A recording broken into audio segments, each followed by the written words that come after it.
Motor vehicle manufacturing is the key driver of the cyclical economy. In the EPB4 economy framework, the cyclical economy is the engine of growth and the driving force behind all booms and busts in the economy. In our previous three videos, we outlined the four economy framework, discussed the leading economy, and highlighted the importance of the cyclical economy. The leading economy gives us an early warning sign of future changes in growth and employment by tracking various measures such as real money supply growth, the yield curve, and new home sales. The cyclical economy is the first time we measure growth and employment directly, but only for the construction and manufacturing sectors, as these two industries are the most sensitive to changes in monetary policy and have the largest booms and busts. The cyclical economy is the engine of growth or the pulse of the economy. The rise and fall of the construction and manufacturing sectors determine the strength of economic cycles. The entire business cycle rests on the trends in construction and manufacturing. The cyclical economy is the most important component of the four economy framework, and further breakdown into the granular subsectors of construction and manufacturing is essential.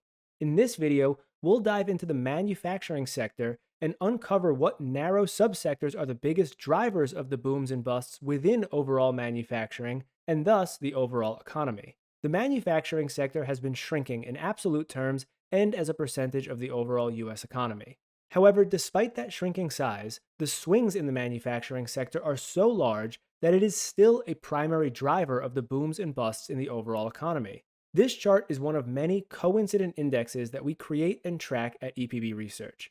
The US Manufacturing Coincident Index tracks production output and employment in the overall manufacturing sector.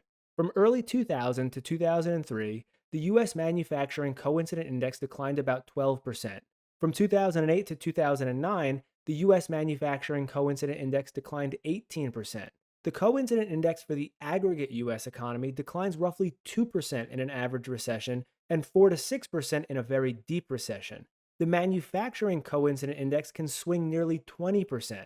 This clearly demonstrates why swings in the manufacturing sector are still extremely important to the overall economy. The manufacturing sector is divided into two parts: non-durable goods and durable goods. Non-durable goods include the manufacturing of food, paper, apparel, tobacco, and more. Items like food are not highly cyclical, and most of these items are not purchased on credit, and thus are less sensitive to direct changes in monetary policy. At EPB Research, we do not focus heavily on the non-durable manufacturing sector of manufacturing. Durable goods manufacturing includes motor vehicles, machinery, appliances, and other large ticket items. Most of these items are purchased on credit and are heavily influenced by changes in monetary policy. This chart shows the US Durable Manufacturing Coincident Index.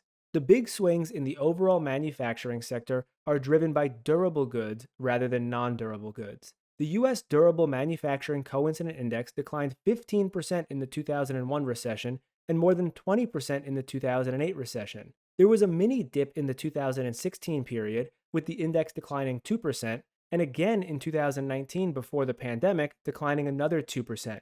These mini dips in the durable goods manufacturing sector created soft patches in the economy and prompted monetary easing from the Federal Reserve. Today, the durable goods sector is falling, down roughly 2%, coinciding with another period of monetary easing. Within manufacturing, it's the durable goods that drive the big cycles. The most important category within durable manufacturing is motor vehicle and parts manufacturing. This chart shows our motor vehicle and parts coincident index.